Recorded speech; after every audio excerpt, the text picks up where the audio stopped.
ordinances. We're here to stand for standing up.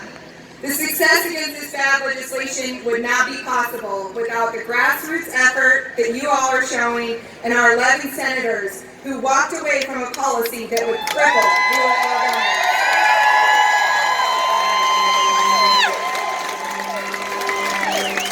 They stood up for us. They gave rural Oregonians and working families a voice in the cap and trade debate, and we truly thank them for their courage and their wherewithal. But while today looks like a win, we need to always keep fighting for rural Oregonians. Today we're going to hear from a few folks who have felt, or who would have felt, the real impacts of House Bill 2020. At 9:30, House Representatives will also join us. I want to note that at 10 o'clock, she's a fifth-generation grass seed farmer in Lynn and Lane counties. Let's welcome Marie Bowers.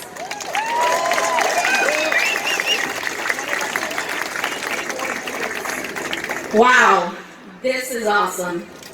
Thanks for being here, everyone. As Brenda said, I'm a fifth-generation farmer in Lynn and Lane counties, and my family's been taking care of the land for over 100 years.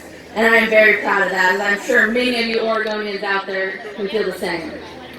I know it's a sacrifice to take the day off work, but we are making a difference. As of right now, we are being told that House Bill 2020, cap and trade, is dead.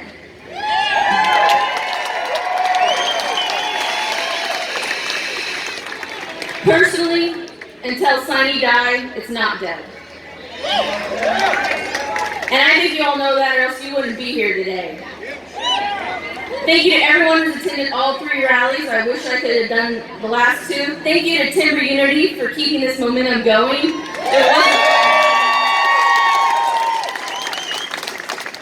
I also have to say thanks to Mother Nature today, because if it was sunshiny and 80 degrees, I wouldn't be here. I'd be out on the combine.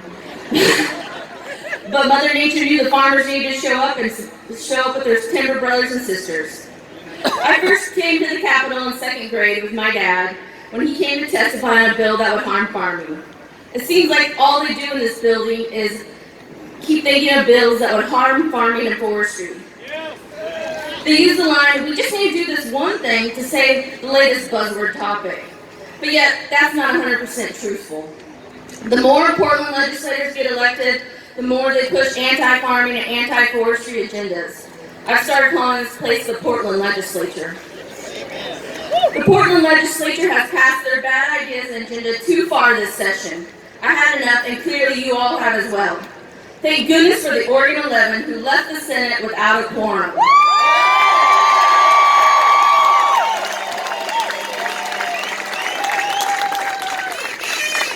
One of the many bad ideas this session was House Bill 2020, cap and trade, or tax and scam as I call it. They were going to stop climate change by sacrificing hard-working Oregonians like you and me. However, they know this will have little to no effect on the climate. I have read the bill, I have testified on the bill, I have watched their hearings, and none of it is good. The bill openly admits it will create job loss. But don't worry, the money they raise from selling these so-called carbon credits will be used to help retrain you. No offense, I don't see a lot of Starbucks baristas in the crowd. Here's what we know about House Bill 2020. It'll raise our energy and fuel prices at least 22 cents a gallon in the first year. It will cause job loss. It'll create a whole huge new state agency with little accountability and oversight, only by whoever is governor, and we see how the foster system's going. It'll do nothing to change Oregon's carbon footprint. Here's what I don't get. Those of us who make our living from the land are the best environmental stewards Oregon has got.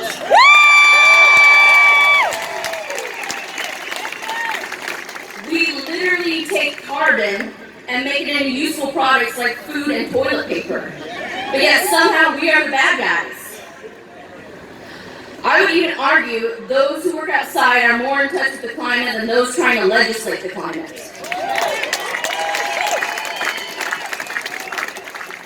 Portland thinks they love Oregon more than we do, but they are wrong. We are here because we love Oregon, and we know what is best for our families and our communities.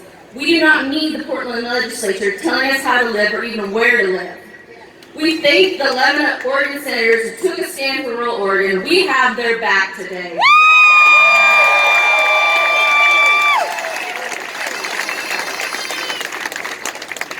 But here's the thing, they need our continued support through November 2020 because we all know their proponents are not going to quit pushing their Portland agenda. They'll come back in February and try it all over again. Are we going to let that happen? No! Are we going to continue to take the stand for rural Oregon and push back against the Portland legislature? Yes! I know what I'm going to do. I'm going to fight like hell and make sure we are not snuffed out. I'll be with you. Let's keep this momentum going.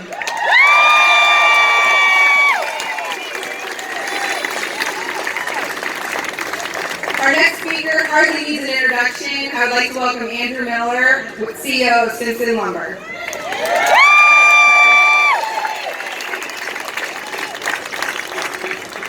Well, thank you all for coming out today. I'm kind of a reluctant public speaker, so I'll do my best. First of all, just thanks to all of you for standing up for yourself, for your families, for your communities. Too infrequently, the people that work in the building behind us see you, hear from you. They mainly hear from lobbyists, and as our previous speaker said, they primarily hear from interest groups in the Portland area who are trying to create a very difficult life for rural Oregon with their urban-centric policies and legislation. So thank you for coming out to be heard. It's a wonderful country we live in that we can do this. Please be respectful of others, and as somebody said earlier, leave your campground cleaner than you found it.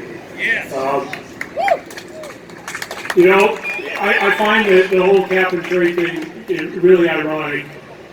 Here we have people in this building behind us, and many of them representing an urban view of the world, who want to do something about climate and protect our beautiful God-given earth.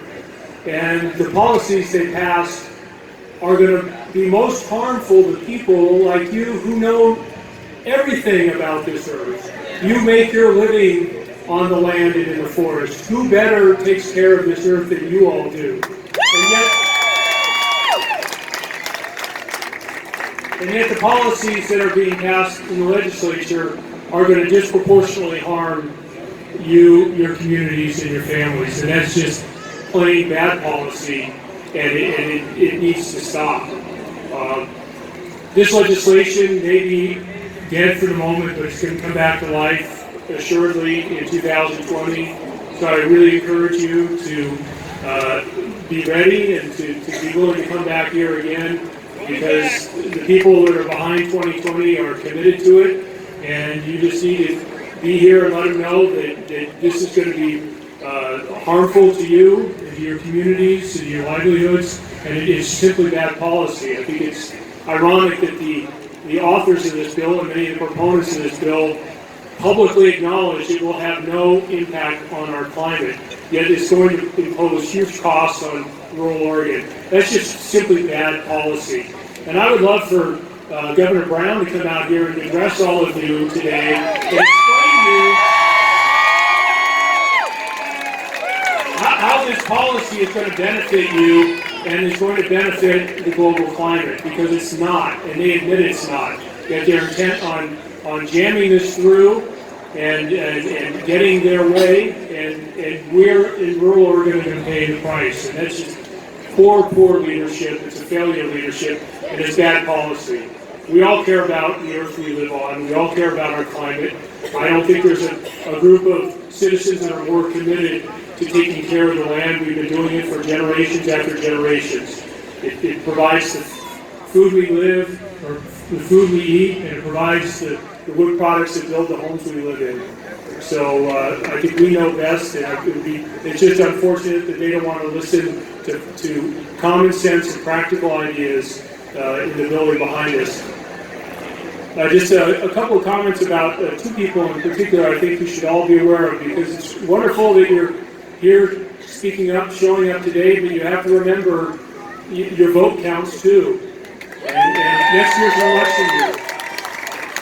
So the Representative Paul Evans, who represents this area around Salem, who branded all of us terrorists for showing up and speaking our minds today. You know, we're not terrorists. We love Oregon, and it's just shameful that you would brand people that are trying to stick up for their livelihoods in such a way. So remember Representative Evans next year if you live in this community. And the other is Senator Manning from the Eugene area, who publicly on this floor not too many weeks ago pretty much told businesses that don't like the business activity tax, don't like cap and trade, well, you know, just get on out of Oregon. They're going to be people that fill in behind you. And you know what, Senator, we love Oregon. We've been here for generations. We want to continue to prosper here. Why are you intent on passing legislation that is forcing us out of business, that is forcing us to leave the state? Come out here and explain us your policies to this group here and why it is good for them. So I just want to say thank you for what you're doing, and please try and maintain energy. The folks in this building need to hear from you loud and clear, and this is a battle that's going to go on, I think, for years in the future. So thank you for making your voices heard.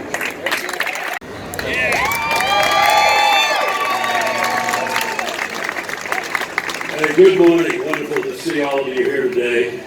I'm Carl Wilson, House Republican leader. I'm here with a bunch of my friends from the House of Representatives, Republicans, who really care about what's going on today and are mighty impressed by a group of great Americans here giving up a day's wages to be out here supporting the senators today.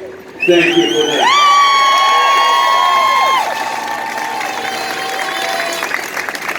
I'm not going to take much of your time here, but just let me say this. I got involved in politics very late in life. I just wasn't really interested in that. I'm a radio guy by trade.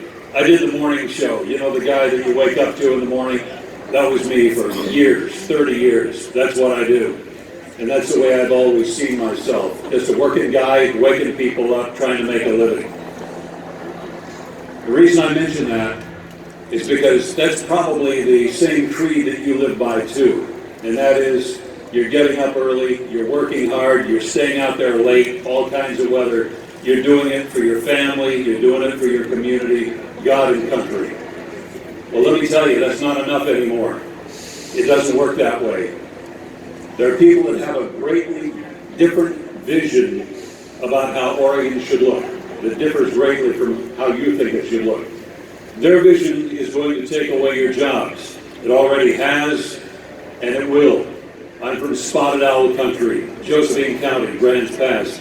I know the way it works down there, and I know what we've gone through ever since the Spotted Owl thing, and we don't ever want to go back there again, do we? No! That's why 2020 had to be stopped, and I thank our senators for doing this. You know, we fought this, both chambers fought this in different ways.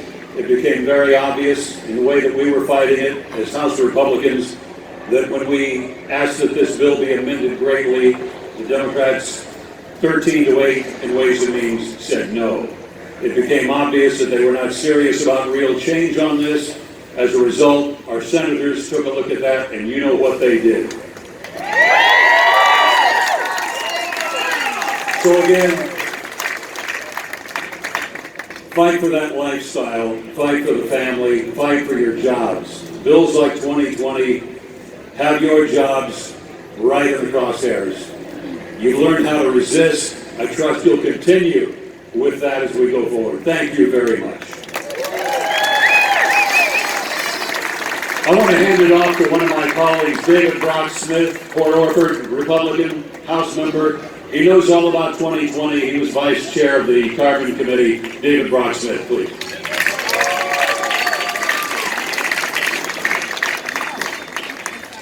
Well, I have to tell you, this is the most incredible thing I've ever seen at the Oregon State Capitol. I can't thank you so much for being here today. Give yourself a round of applause.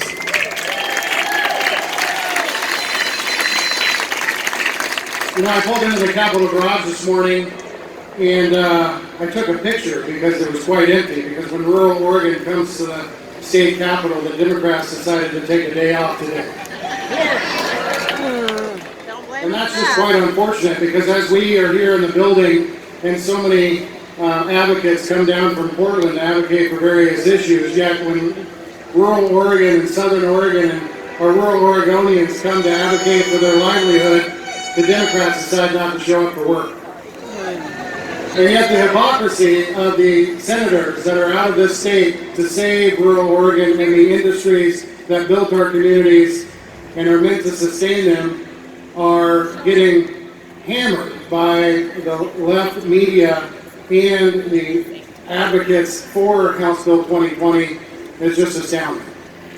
And so I can't thank those senators enough for utilizing the tools that they have in the toolbox for our rural Oregonian families and the communities that they represent. And they are doing their jobs. Today, they've been doing their jobs ever since they came into this building in the beginning of the session. We all have. And I can't thank you enough for the advocacy that you have shown today. If you look on top of this building, there's a gold man, and he's carrying an axe.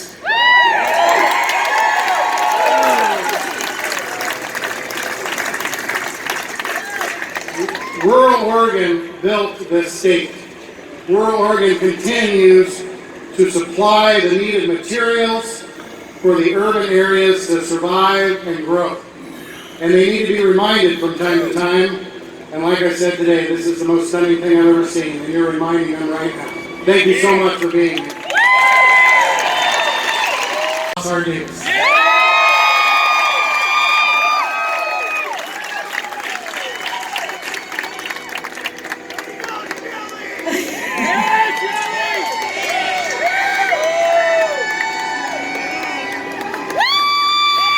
People, about 4:30 a.m. I started getting texts like video, text, live events of the trucks, of the tractors coming from everywhere. We have people that are texting me pictures and videos, and I'm like, I'll take it. I'll take it. Come to Salem. And I think about it, and somebody said to me, I don't know if Salem was built for this. I guess we're finding out. So I'm a representative from the Albany area, but today is what I'd rather wear any day of the week. Because growing up in a truck shop, growing up on the farm, my favorite title is Daughter of a Trucker.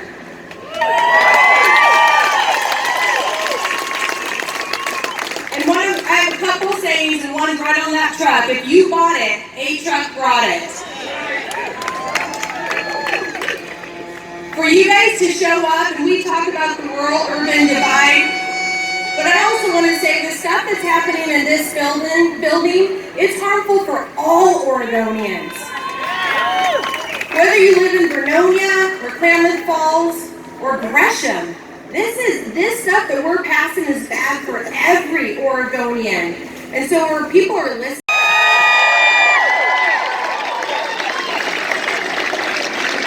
that was awesome. We really appreciate all the work that they're doing down here every day. Our next speaker is a farmer from Sisters. He raises hay, cattle, and industrial hemp. Can you join me in welcoming Matt Cyrus?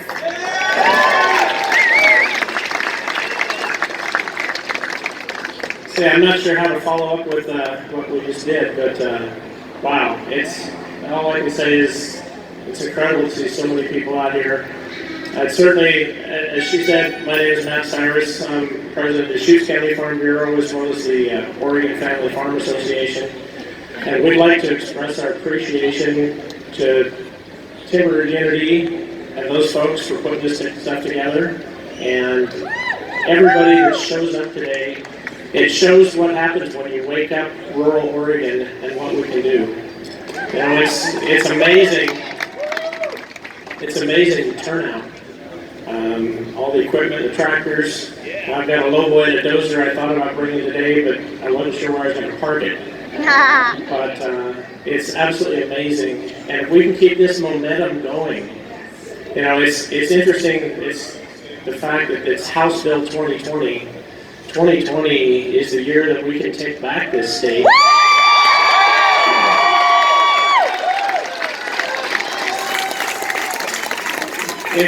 In the last several elections, there were enough undervotes in rural Oregon to have changed the face of this state, changed our governor, changed a lot of our representatives and senators.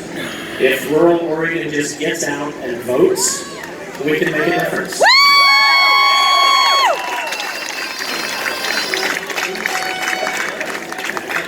And so I would ask that everybody here keep the momentum going, get involved, let's recruit good candidates, let's get them elected, and let's turn this state around. Thank you.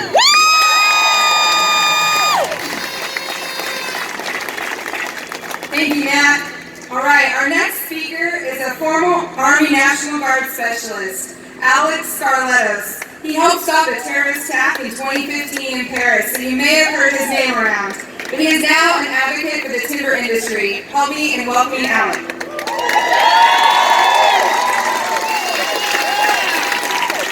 Thank you. It's so good to see this many Oregonians stand up for what they believe in. You know Democrats did something wrong when this many people with real jobs take a day off to come protest the out-of-control legislature. So thank you. And thank you to the Oregon 11 for calling our attention to what's going on and buying us time to mobilize and allowing our voices to be heard. Now Salem knows they cannot build their liberal utopias on the backs and tax dollars of rural Oregonians. First they came for the timber industry, now they're coming for the trucking industry, and it seems like they won't quit until we're all homeless living on the streets of Portland. Just because Democrats have a supermajority does not mean they can persecute the parts of the state. The timber industry, vocational, the trucks that I've seen here, I've seen them come from all the way across. We're watching them now. And they're on notice. We are watching you, and if you step out of line, this is what happens. You piss us off. At the end of the day there, I really would like to have Senator James Manning come down here and tell us, if you don't like it, leave. Where is he? He ain't here. He's hiding in his office, or he might not even be at the Capitol today. But he shot his mouth off, and that pissed us off. Representative Evans called us terrorists. Hold on. Let's be nice about this. We're the professionals. Apparently they forgot about how to be professional. But are we destroying anything? No. Are we tearing anything up? No. Again, how are we terrorists? No. We are the stewards of the land. We are the ones that make a living from the land and replant the land. They don't understand it. And then there's our favorite. Senate President Peter Courtney. No! In a rally that we had down here, a lot of us stood here on this upper podium. And Senator Peter Courtney stand down there and said, hey, you don't like it? You guys are going to have to sell your property, move into the city, get jobs in the city because this is coming. Is that really right for him to tell us? Because that just told us that he was going to cram this down our throats. And is that the way Oregon works? No! Okay. I believe you. At the end of the day, Timber Unity is going to start watching these people. Yep. And we are done with this. We're behind you. And this is why the 11th, and I have been in contact, and I promised them one thing. I promised Senator Herman Bertschager, as much as I beat that one up, that if we had to come back here and we were pissed off enough, I would fill the rotunda room, both sides of that staircases and the balcony and the bottom floor. Well, at this point in time, I think we can do it. So let's stand fast. allow those guys to do our job that we sent them there for. And I know for a fact every one of them is tickled pink that you guys are supporting them. Thank you.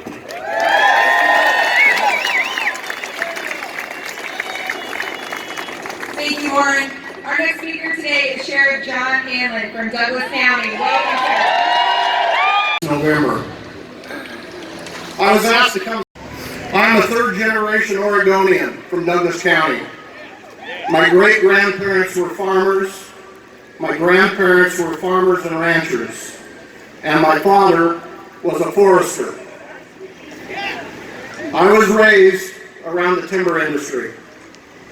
I am here today because I support the walkout that 11 of our Republican senators have been forced to do in a last-ditch effort to save the livelihood of rural Oregonians. Bill 2020 guarantees that will never happen. Douglas County was once one of the richest counties in the nation. There were living wage jobs in every community across Southern Oregon due to the booming timber industry. Again, Senate Bill 2020 guarantees that will never return. We didn't have an unemployment problem. We didn't have high crime rates. We didn't have drug addiction problems. We didn't have transient problems. We didn't have funding problems for our schools, our libraries, our parks, and our fire and police departments. The Senate Bill 2020 does nothing to help us resolve these problems. I've been asked on several occasions to come testify in the state legislature on several issues. It's typically on topics involving changes in law that affect things like our Second Amendment rights or other issues that would affect law enforcement. Being a third-generation Oregonian and having served in a position of public service for over 30 years, I feel I have earned the right to say this. The state of Oregon is a mess. Our own state government is destroying us. The state legislature has introduced bills that infringe on our Second Amendment rights, introduced bills to legalize marijuana and decriminalize dangerous street drugs. They've introduced bills that make law-abiding citizens criminals if they fail to conduct background checks on someone. And they've enacted laws that force sheriffs to release criminals from jails. In many cases, our state agencies are failing us. Management, the failure of management of these state agencies is all around us. The management of our state forests, the management of our Department of Human Services, the management of our Department of Fish and Wildlife, and the list goes on and on. This state was built on the timber industry, the fishing industry, farming, ranching, construction, and numerous other blue-collar industries and corporations, not on coffee baristas and marijuana dispensaries.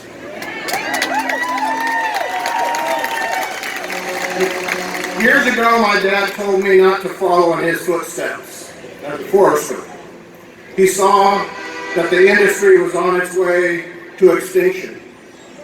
Over the years, I watched mills and logging companies shut down one by one, often displacing hundreds of employees from the community, causing families to move and other businesses to have to leave. My county is now nearly broke, all because of the listing of endangered species that aren't really endangered, because of unreasonable environmental lawsuits, and quite honestly, downright bad state and federal policies. We in rural Oregon are done asking. We are done trying to negotiate a deal to simply provide for our own livelihoods. It's time we take it back and go to work.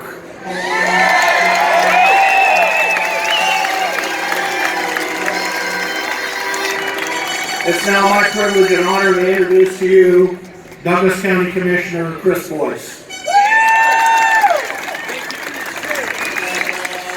Thank you. I'm Douglas County Commissioner Chris Boyd. Sheriff Hammond is always a tough act to follow. So what he mentioned, though, is true. It's my job as a county commissioner to prioritize the dollars that we have that give him the ability to do his job.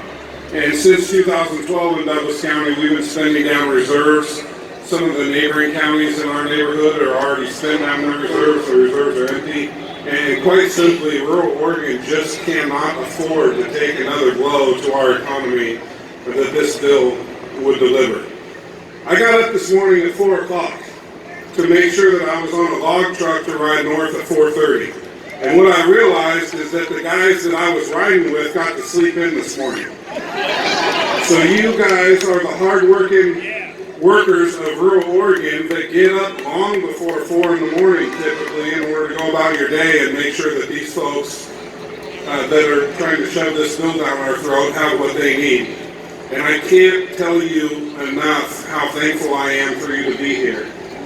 I imagined that it would be this big. I think it's bigger than I imagined. I know there's still people coming in. I saw a tremendous amount of support here from Douglas County this morning. So if you're here from Douglas County, thank you for making it a priority to be here. I know that it's costing you money to be here. Give me a shout out from Douglas County. Nice. So thanks again, everyone. Keep this up. I want y'all to raise a hard hat to the Oregon 11. For those folks who say that they're not doing their jobs, they're doing exactly what I need them to do right now and what you need them to do. Thank you very much. Thank you so much. Our next So I have read this bill 11 times, and I still don't understand it. It's 98 pages. And basically what we already have, we have carbon-eating machines out there already, Douglas Fir Trees, eating carbon for free. For free. And they're being logged, they're being managed, and basically it would just close the forest off to us. And they're worried about carbon. It'll be a repeat of the federal forest. They'll be shut down. I give it 4 or 5 years. They'll put the roads to bed. They'll be on fire. There'll be nobody to put the fires out. They really don't want to put the fires out anyhow. And then they talk about, like the federal forest, well, it's going to cost us this much per acre to make it fire safe and thin. So we're thinning a patch right now. The landowner is receiving about $4,200 an acre for us to make it fire safe. Nobody else except for the government would pay to have a thinning job done. So why on earth did they even bring this bill up? Yes, is there an issue going on with climate change? Does it need to be addressed? Yes, this is not the right way. Maybe they should introduce a House bill that says, quit buying quite so much from China.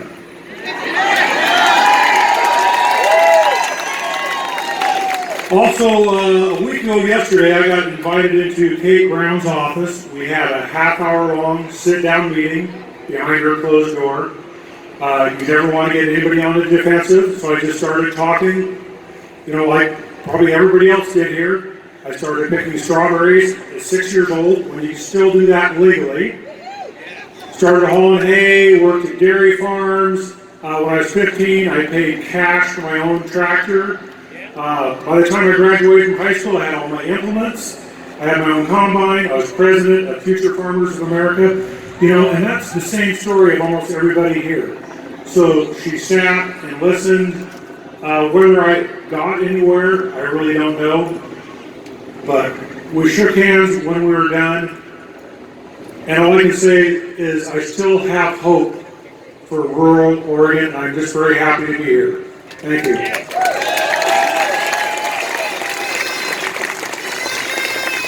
Thank you so much, Mike. Our last speaker today is Tiffany Harper. She is a 5th-generation timber owner and hazelnut farmer from Junction City. And she's also the Lane County Farm Bureau president. Welcome, Tiffany.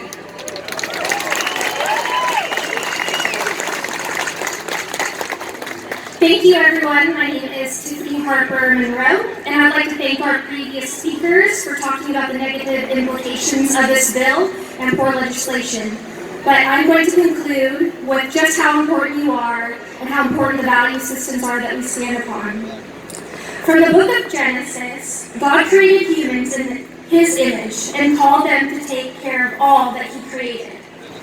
Now, whether you are a person of faith or perhaps lack thereof, there is an undeniable obligation and noble calling of humanity to protect and preserve beautiful landscapes and promote economic viability for our communities that is supported by the foundation of land and natural resources stewardship. As I look around the Capitol steps, I see fathers, mothers, sisters, and brothers who have dedicated their lives and perhaps generations of lives to the most noble of causes, to steward our natural world through farming, ranching, and forestry. I too have dedicated my life to these efforts. I come from two farming families. My mother's family farms in Kenya, Africa, and my father's family in Junction City also farms, which I am a part of the 5th generation and 4th generation woodland manager. My husband, who is working right now because it's not raining in Junction City, and I are expecting a baby boy, the 6th generation of our family farm.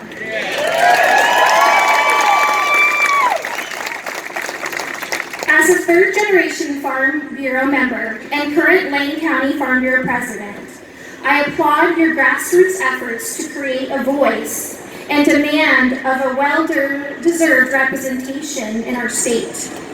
As naturally introverted, humble, and hardworking people, telling our story does not come naturally. But now more than ever, we must magnify our voices and support each other and sing our praises as we share our contributions to this natural world.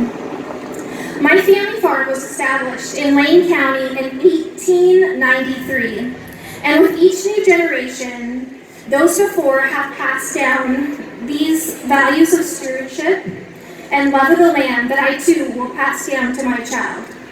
With the advancement of knowledge and land management techniques, we continue to evolve and adjust our management practices to sustain small family business, provide jobs in our community, and decrease our ecological footprint on the planet.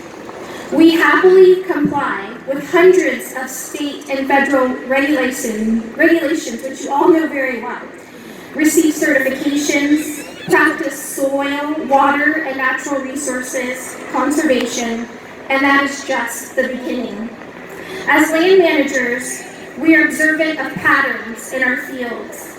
Our chemists, mechanics, meteorologists, and scientists, and we all rely on sound research from industry and land-grant institutions like Oregon State University to ensure that Oregon remains sustainable and economically viable. My grandfather said, "Our legacy and way of life is not done for ourselves. We must manage the land and the planet for the future, even though we will never see the benefits." This is our legacy and way of life on Harper Farms. And I know that despite what our neighbors and some of our legislators might say, these selfless values hold true for each and every one of you.